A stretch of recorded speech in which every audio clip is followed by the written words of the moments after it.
Everything's a decision. People just don't give themselves enough credit for the power of their decisions. And once you realize that power, the universe almost listens to you too good. Mike C Roc, Rocket Fuel, his formula for making sure that you have all the fuel you need in your life to succeed at a massive level is phenomenal. Fear runs from you when you lean into it. It chases you when you run from it. Knowing what you want, what kind of life, what do you want to be doing, who do you want to be doing it with? And once you do this and you set that intention, it gives your attention direction. Most opinions come from feelings, and feelings don't get you anywhere.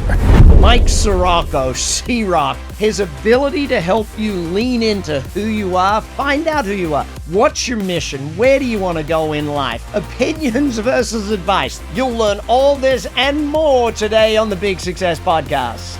C Roc, what is your definition of success? Success to me, by the way, Brad, I got to tell you, man, I've always loved talking to you, and I want to thank you for having me on the show today, man. It means the world to me. I'm humbled to have the opportunity. And, success to me is finding out who you are, man, and leaning into it unapologetically, because I think too many people aren't doing that. And we don't know who people are a lot of times when we're interacting with them. And so there's a lot of conflict and chaos that happens. And so I'm a big guy on clarity and getting rid of confusion and chaos. And I think confusion and chaos is stemming from people not really knowing who they are. So, and they can't even be themselves until they know who they are. So that's success to me, man. So has it always been that way though? How did you define it that as when you talk about success as a kid for you was just, surviving parents and traumas and stuff like that. How did it evolve into that definition? Well, because as a kid, when I was going through a lot of brokenness, a lot of people around me, drug addicts, alcohol, abuse, divorce, all that stuff, right? I was watching people and how they were reacting to different things. And I always tried to be myself, but I found I had to walk on eggshells a lot. I knew people were living a life that they were sharing a story. They would talk a story of why they were living a certain way and things happening to them. And then they would experience it. They were causing and creating their future. And I could see it young as a kid. I would call it out and then they would be resentful towards me, or they wouldn't want to be around me. And I noticed that. And I noticed, okay, I'm being myself. So I got to walk on eggshells. And it was just like this big, or if I was going, living in my house with my stepmother and I was in an abusive situation, it was like everything was a short fuse or very unpredictable. And I always felt like I had to manipulate to get on her good side and all this, but then I wasn't being myself. And so it started as a young age and it just evolved up until the point where it came to a head. Back in 2018, I had a successful company and it just fell apart. It crumbled. And I was identifying that this years and years with this company and branding this company out there and marketing, and not anything about me, C Roc, or anything. It was all about the company. That's what I do. I run this company. And when it crashed, I felt like I had nothing and I was lost. And so from that point on, I told my wife at that moment, I had a moment where I broke down in my kitchen. The weight, I felt like, and again, a lot of this is manufactured in our minds, right? This weight and this pressure, it's just not even real.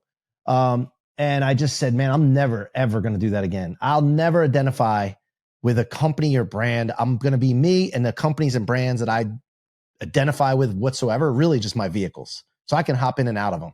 Love it. Where do you think, Mike, you chose success as your performance standard in life as to who you wanted to be?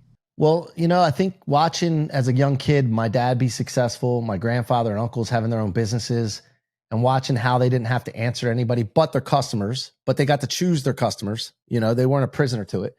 And then I watched my mom, who worked for DuPont for years, and my stepfather worked for DuPont for years, and they controlled their schedule in a way. And it seemed like they had to do it. And so I was watching this as a kid, the contrast, and I was comparing the two, and I'm like, this is the way I want to go, But in school, Brad, we were taught we needed to go and get good grades, obviously go to college, because you can get out of college and get a good salary. And so there was a conflict there. But I just knew that I always wanted to be the puppet master, so to speak. I never wanted people to have strings on me. And so I just always have been working to that vision, is eventually to be in control and be a cause and creator of my world. Yeah. So, buddy, what is your formula for success then? What are the ingredients that make someone successful? So this is so easy for me nowadays. And when I say it, I'm almost like, oh man, they want something complicated, but really I can tell people that they'll live with an intention in their life, whether they like it or not. It's either theirs or someone else's. So really the formula that I've created with this, and I've seen, maybe I didn't create this, but it's the one I put out, is getting really clear. What do you want in life? What do you want? Freedom? Do you want to be able to, like today, I was hanging out with my kids golfing in the morning, and I ran the boardwalk before that. I didn't have to go to work and go to meetings early in the morning. I did what I want because I know I'm structuring my schedule. I get my work done. I work my ass off, but I'm in control of it, right? So knowing what you want, what kind of life, what do you want to be doing? Who do you want to be doing it with? And once you do this and you set that intention, it gives your attention direction. Now we're working with our brains, right? We're working with neuroscience. Our brains now are told what to pay attention to, and that validates everything that supports that intention. And that's where you start to create this world. You did it yourself. I just interviewed you recently, a great interview. And you caused and created. You told me early on you had this big vision of what you wanted to do. And you had no idea how to do it, if it could really work or not, or you did. But you did it. And that's what happened is your attention got on everything and started validating everything, why you were going to be successful at it. So is there a lot of people talk about failure being part of success. What's your theory on the relationship between failure and success? Yeah. So I fail like all the time, and I always fail because I'm never getting to where I want to go as far as like the limit, right? I could make millions and millions of dollars, but if that's the case, I know I'm capable of more. So I just always look at it as, it's always data collection, always. And failure really is like we set an expectation and we didn't meet the expectation. So that's labeled as a failure. Really, we're all in this journey and we're trying to figure things out. Anytime you've started a business, you guys get a business plan, you get an idea of what you want, and then you go at it. And every day you fail at something. If you want to call it failure, I don't even like the term. But at the end of the day, you're just going on this journey, trying this, try that. Okay, that worked, lean into it. That didn't work, scrap it. Okay. And so for me, it's data collection. I love collecting data. The more data I can collect, the more I can know, determine, make predictions, and gain confidence, you know? You said something there that I've never heard anyone relate. Failure is just not meeting your expectations. We set an expectation and then we don't achieve it, and we call that failure. If I'd expected to achieve less, I would have had success. So how did you learn that? Or is that something that, tell me more about that theory, because I think that's amazing. Well, you know, I just started to pay attention to when my kids were upset about something, or if I got upset about something, and I started to analyze it. And I'm like, what am I really upset about? Or what are you really upset about? Well, I expected this. I wanted this and I didn't get it. Okay, so if you didn't expect that and didn't want that, then you may not be upset. Is that the truth? Okay. So let's now we've identified this. Now we know, like, I know for a fact that I pay attention to emotions and where your emotions support you the best. Great things happen when you stay up tone emotionally. Everything always works out. And then as you go down, it gets more destructive and things start to turn against you. Actually, hearts will turn against you when you get lower in emotions and upset and all this. And I started thinking, well, emotions are really a decision. And, you know, you can have emotion come in, but then what do you do with it? How do you correct it as fast as possible and get back to that high end emotion, because you know things work out. So when you identify the fact that you're expecting things, you get upset when it doesn't work. Hey, let's just understand that we're going to try things. It may not go as we expect, but what are we going to do about it? You know, I coach softball, Brad, and these girls are 11 and 12-year-olds, right? And I got this one young lady, she's a pitcher. She's one of the top players and top pitchers, but she gets so upset if she has a bad inning. If she doesn't hit the ball and get on base, she gets so upset. She comes back, she throws things and cries. And now I'm dealing with, you know, it's little ladies now, and they're going through a certain stage of their life too, with emotions and hormones. So I'm trying to figure this out, right? And the thing I found that works, obviously talking to her about this emotional thing, like everything, you want everything to work out, right? She goes, yeah. All right, well, the only thing, like, place you can be emotionally for everything to work out is up here. When you get down here, it's going to get worse. Do you want it to get worse? No. Okay. So let's work on staying up here.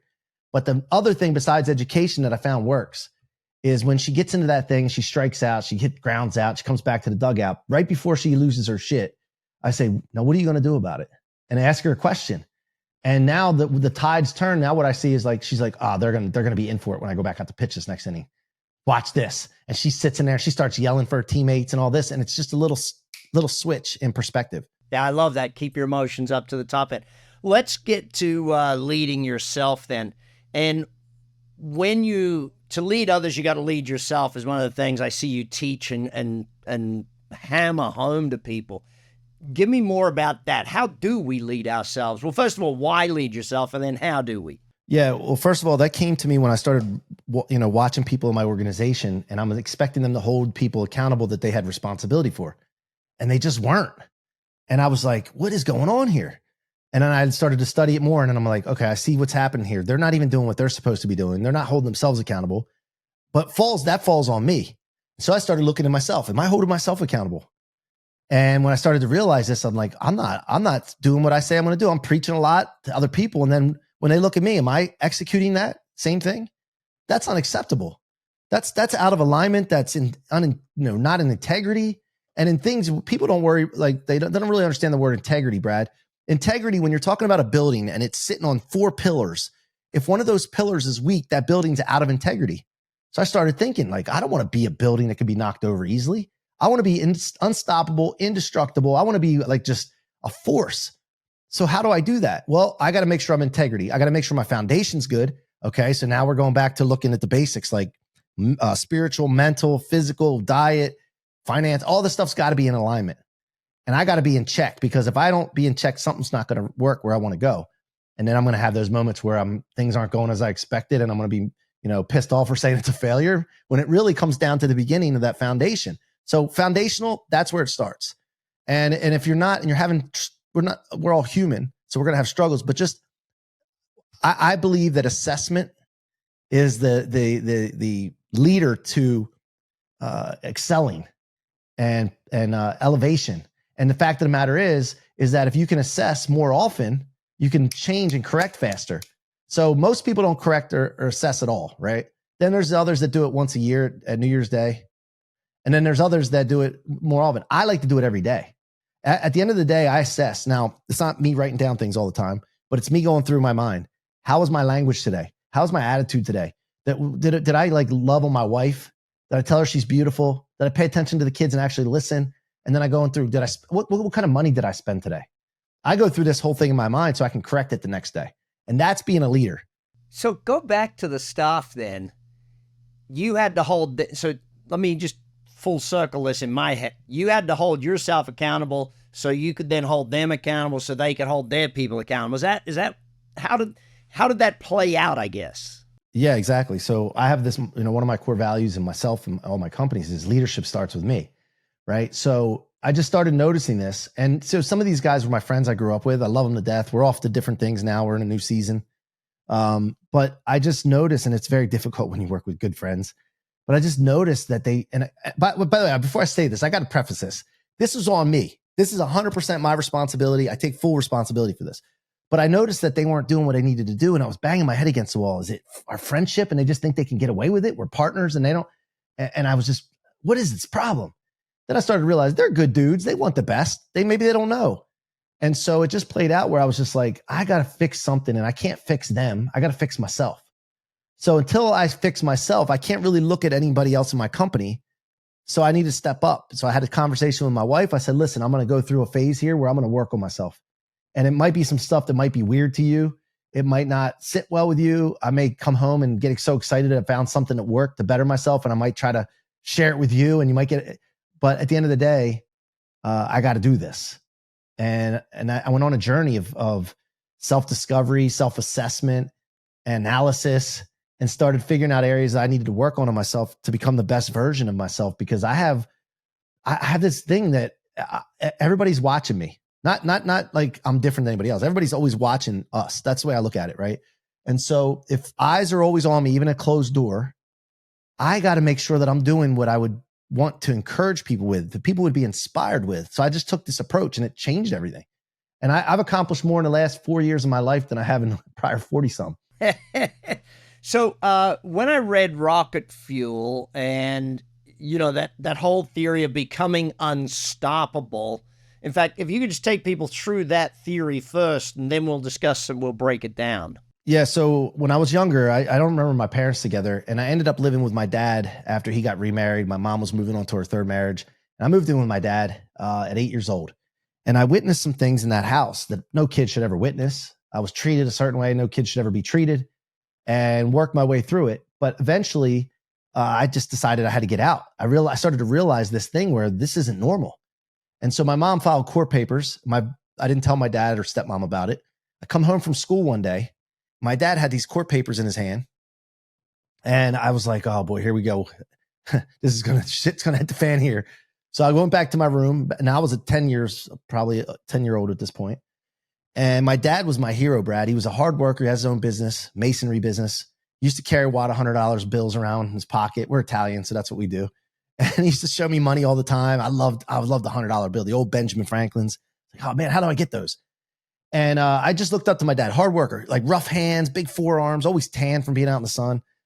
And, I was a little scared of him too. He's coming back to the room with these court papers in his hand. And he said, it says here, you want to move back in with your mother. What's the deal with this? I can't understand this. She's, got men coming in and out of the doors every day, whatever, no money.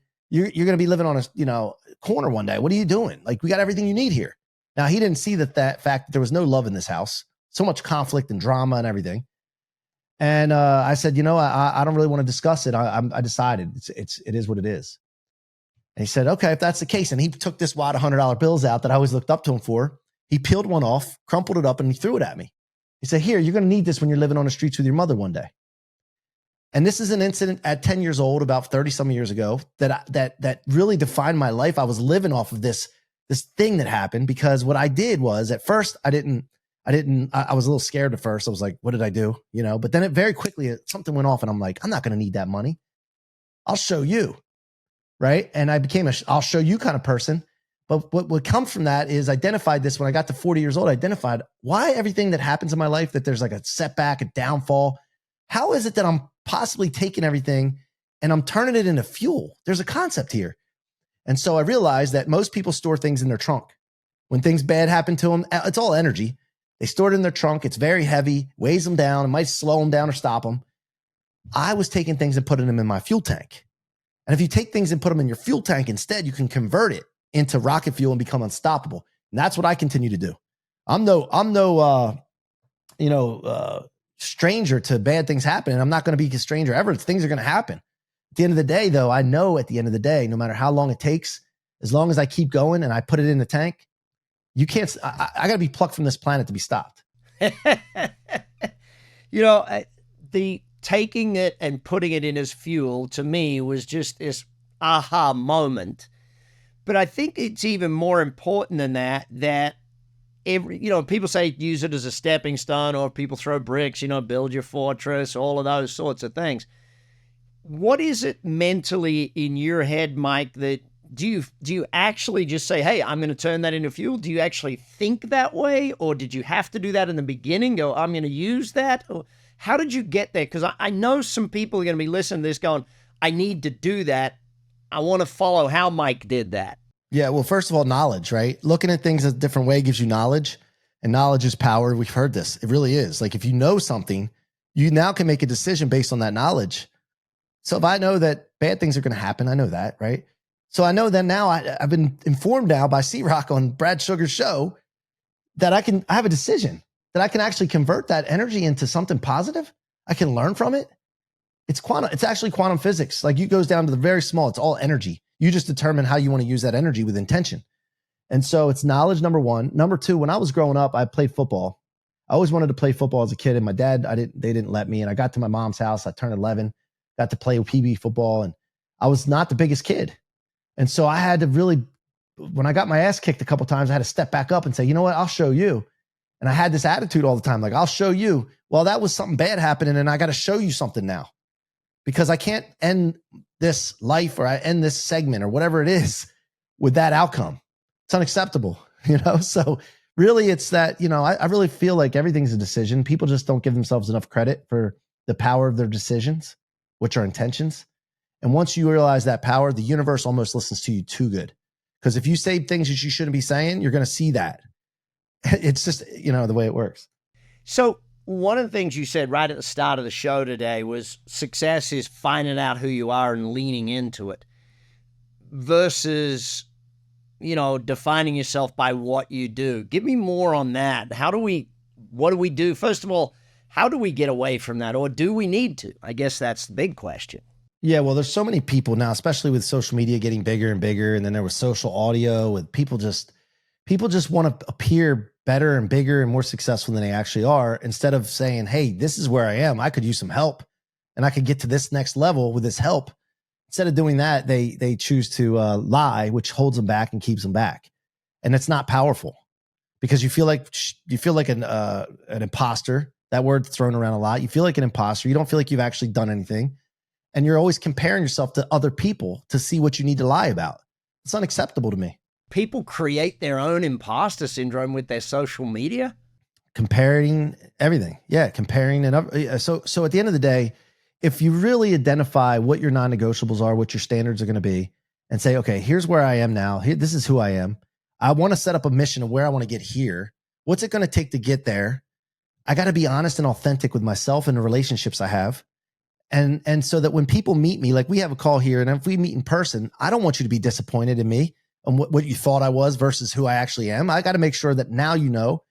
And same thing with pushing social media out. I want people to be like inspired by my social media, right? And if I have a problem, I share it on there and being vulnerable and transparent, they can relate to me. But then when they meet me in person, the only thing that they're surprised about is how tall I actually am.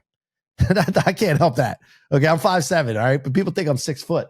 But I don't want them to be disappointed with this guy. Like, oh, I thought he was like nice, and I thought he was successful, and I thought he was caring, and he's just not. He's a prick. You know, like I've had that experience with other people before. Yeah. I remember years and years ago, someone said to me, you put a bit too much on your social media, and you're out there, and people see you at a club having a drink, and I'm like, that's who I am. I'm not gonna be some fake guy on this thing just to impress people I don't even know. I mean, I'm just I put photos on social media so my mom can see what I'm doing with the kids. That's my starting point of everything. Like, grandma in Australia can see what's going on. So how do we find out who we are then, Mike? What do we got to do? What's the process, or what's the steps, or what's something we can do to get clear on who we are? This is so easy too.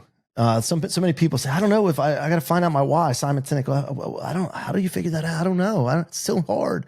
Well, first of all, they're talking themselves into it being hard. Okay. First of all, second of all, this is the easiest thing. What lights you up? What excites you?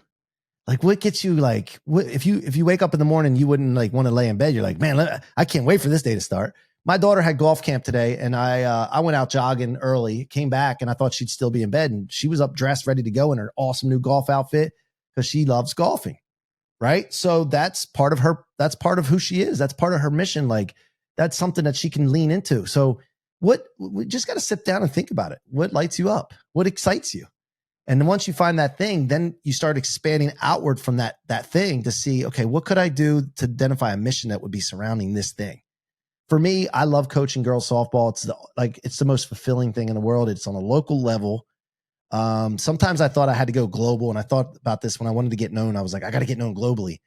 And I thought my companies are all going to be global, international, this and that. But then I started thinking, man, this is so fulfilling coaching these girls and seeing the advancements that they make from the start of the season to the end. And I know it's the local, small little town. And now my idea is, okay, well, we can go bigger with this. I'm going to start a travel team and a performance center. And so now, like, I just identified something for me myself. Like, what lights me up? So paying attention to it, So you mentioned a word in there that I think is important, taking that what lights you up and creating some form of a mission from it. What does that look like? How does that work? What do we do? So I believe that everybody should identify a mission that starts with all people are. Now, I learned this from a mentor of mine. Shout out to Richard Dolan. He was a great guy for me to spend a lot of time with during the pandemic. And he said, all people are. If you want it for all people, you can have it for yourself. So I identified a mission with all people are unstoppable to living the life of their dreams. I don't know about you, but I want to live the life of my dreams. And if I'm living the life of my dreams, it's going to excite me. Other people want to empower others. All people are empowered. Other people want to help people make more money and scale their businesses.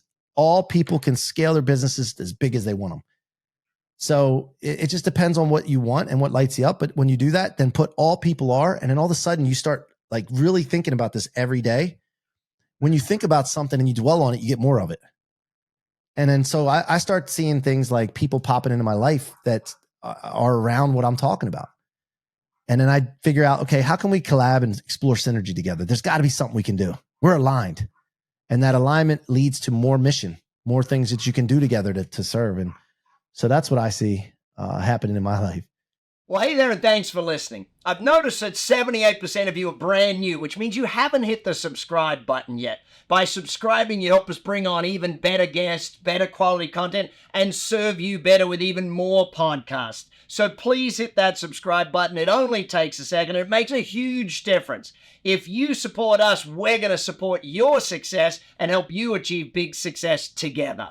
So find who I am, create some sort of a theory of mission. Now, the other word you use is lean into it. What does that mean? Do more of it, pay attention to it more, talk about it more, be obsessed about it. You know, my daughter, I talk a lot about my kids. I just love being a father, especially we're right around Father's Day now. But my daughter was saying something about acting and wanting to go to acting camp.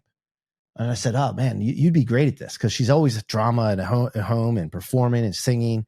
She goes, I said, listen, you could be whoever you want to be, and you could be a star. You could change the world with acting, or if you're a golfer, you can change the golf like Tiger Woods changed golf. You can change golf if you want to. She goes, I'm not sure I want to do that. Well, then that's fine. I said, if you want to, right?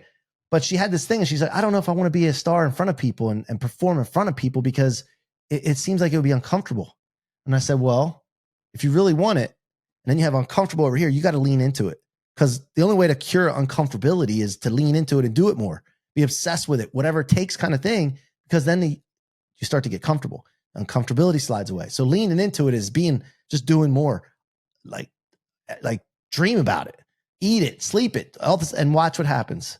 You know, I see this happen with roller coasters with the kids. I see it happen when they're up to the plate batting and the ball's coming real fast at them. If they just stay in there and do more of it, everything starts to get easier. Fear goes away. But matter of fact, this comes down to this, Brad. Fear runs from you when you lean into it. It chases you when you run from it. Dang. You need to write that and put it on the wall somewhere. So, buddy, you had to do it, and now you've helped others. How do we get away from identifying ourselves with what we do, what our business is, or that sort of thing, and more be who we are type thing? How did you do it, and how can others follow that? Well, again, first it's knowledge, right? Understanding everything we do is a vehicle. It's not who you are. It's just not. Your body even is not who you are. I believe we're spiritual beings, okay? So let me just get this out here. I believe we're spiritual beings. This is a vehicle for me while I'm on earth, this body, right? So then also the companies I start, what I work for, my hobbies, they're all vehicles. And so who I am has a mission that wants to go somewhere, all right? And when it goes somewhere, I want to survive. I want to survive. And people say sometimes, C Roc, like, surviving, is that good enough? That's all? You're not thriving if you're, matter of fact, you are. You need to thrive to survive. It's impossible to survive without thriving. So I want abundance. I want to survive and thrive, right? So how do I do it? I got vehicles. So knowing that you have these vehicles to ride, and if a vehicle crashes or gets bored or it's not moving fast enough, you just hop out and get into the next thing. Business. If you don't like the business you're in, it's not making money, or it is, and you just don't like it, you need to confront that. That's a big word, by the way, confront. Most people don't confront. You need to confront it and handle it, and then get out of the vehicle and get into another one. You have a car, really real life you're driving, and you're $10,000 in a hole with negative equity. You don't like that car anymore, and it's just making you miserable. It's breaking down, whatever. I don't care if it's 10,000 negative equity. Confront it, get out of the vehicle, and get into a new one. There's always a way. So I don't know if I answered your question, but that's kind of what I do. Yeah, no, I think that's really important. So I once heard you give someone a description or a distinction between opinions and advice. Because, when you're coaching people, it's about advice or questions, that sort of thing. Firstly, why the distinction between opinions and advice? Well, opinions don't get you anywhere. They hold you back. And advice, which is advice to me, the definition of advice is coming from someone that's actually done it or knows something. Okay. Otherwise, it's an opinion. Opinions limit you, and advice carries you forward and elevates you. So that's very simple to me when I think about it in my mind. Like when I'm going out to the world, like, okay, is this advice or opinion? All right, opinion. Thanks for your opinion. That's yours. It's not mine. I appreciate it. You own it. I don't have to feel any way about it. Somebody doesn't like Donald Trump. That's their opinion. I don't have to feel any way about it and hate them for it. I understand they're confused. They're confused on the topic, but I don't have to hate them. That's an opinion. Now, if somebody says, listen, I've ran the world before. Okay. I ran the earth before. And I've seen what happens when you have people like Donald Trump or Biden or whatever, And I've seen what happens if you put them in place. And the better solution is actually to take RFK Jr. and somehow get him in there and get rid of both of those two guys. Because if you do that, this is what happens, because I've seen it before. It's an algorithm. That's advice. Yeah, I love that distinction. Advice comes from someone who's been there and done that. Opinions come from those who are just, I guess, guessing about it type thing. Or feelings, or feelings, right? Most opinions come from feelings, and feelings don't get you anywhere. Mike, one of the things that you've done, and I forget how many now, you've done hundreds of episodes of your podcast. You have a podcasting agency. You've appeared on hundreds of other people's podcasts. Firstly, why? And second of all, how does someone succeed getting on or doing or building their own podcast, whichever way they want to go? Yeah, so I've been on, I'll tell you a quick story, a long story short. I was in the mortgage industry, built a large company, wanted to get out of it. It was a vehicle, right? I didn't want to be in the vehicle anymore. I figured a way out of it. And I just figured I got to get known. Like, if I get known globally, it'll change everything, because it creates an attraction model versus a chase model. So I've been chasing my whole life. Sales, revenue, women back in the day. Like, it's just, I was tired of chasing when I got to 40. So I want to create an attraction model. Well, how do you do that? Get known globally. And then from there, being a performance expert, being able to scale businesses and grow brands, I knew that opportunities would come to me and I could hand select the ones I wanted to work with. And so I had no idea how I was going to do it. I just committed. And all of a sudden, a guy invited me on a podcast. And when he invited me on the podcast, I told him no, because I didn't have an iPod. And that just tells you I didn't know what a podcast was. Okay, 5 years ago. So I don't know. He's like, no, dude, just trust me. Come on the show. Shout out to Chris Donaldson, Office Hours. He's a great dude. I went on his show, and while he was interviewing me, I noticed my confidence level starting to rise. I was like, this is some powerful stuff. What is this? And I said, if I can bottle this feeling, I'll be unstoppable. And so I got off that podcast, and I told my assistant, Kim, at the time, she's our ops manager at that one agency now. I told her, I said, get me on podcast. I got to be on podcast. I want to be on every day. I don't care if it's a first episode, new, what genre. I want reps. I got to do the reps. I know reps create expertise. And so I just went on 7 to 10 a week for 5 years straight, 1,000+ podcasts on different people's shows, had my own show started 4.5 years ago, almost to 700 episodes, met some of the most amazing people. It changed my life, network wise, community wise, knowledge. I mean, just think about this. I could have went to college in 4 years. I dropped out of college, by the way. I could have went to school and then even got my master's and doctorate. Or I could just sit here and talk to people that have done it, the advice that I was talking about, and listen and ask all the questions I want for 5 straight years. And that's what I did. And I chose that. And now I don't even know where I got some of the information I have in my head now, Brad. I don't even know where it comes from, because it's been poured into me from so many different people. To answer your question on how do people do it, I was just reaching out to people, which is a pain in the ass, like trying to find a podcast, reach out to them. Hopefully they said something to me, not knowing what I was doing. And I found it to be so much faster to get somebody that has a connection, has network, warm introductions, and also can guide me on what do I say to these people and how do I create a press kit that looks good, that they're going to make them say yes to have me on their show. So I did this for myself. And one day, 2 years ago, I said to my partner, Todd and Kim, my ops manager, I said, guys, we need to do this for other people, what we're doing for me. Because the level of show that I've gotten on and the stages that I've spoken on now is just ridiculous. So I don't want to keep it to myself. Let's help people. We created a company called That One Agency, where we help people become that one in their industry. And now we have over 1,000, I think it's almost 1,100 now podcasts we connect with, all different genres in the top 5% ranking shows. And we do warm introductions, but more importantly, we teach people how to network with the show hosts, not just do the show. Because I think there's collaboration opportunities every which way you turn in the podcast space. Love it. Love it.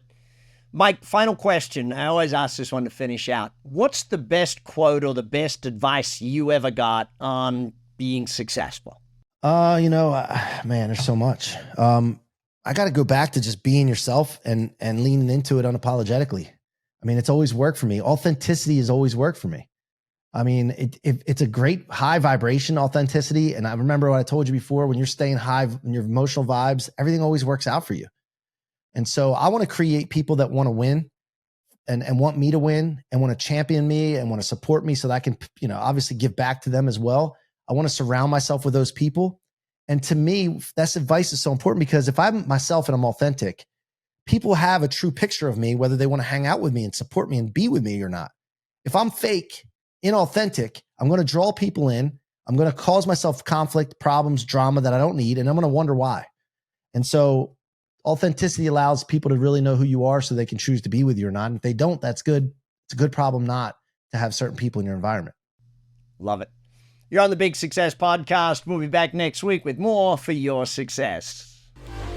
You've been listening to the Big Success Podcast with the #1 business coach in the world, Brad Sugars.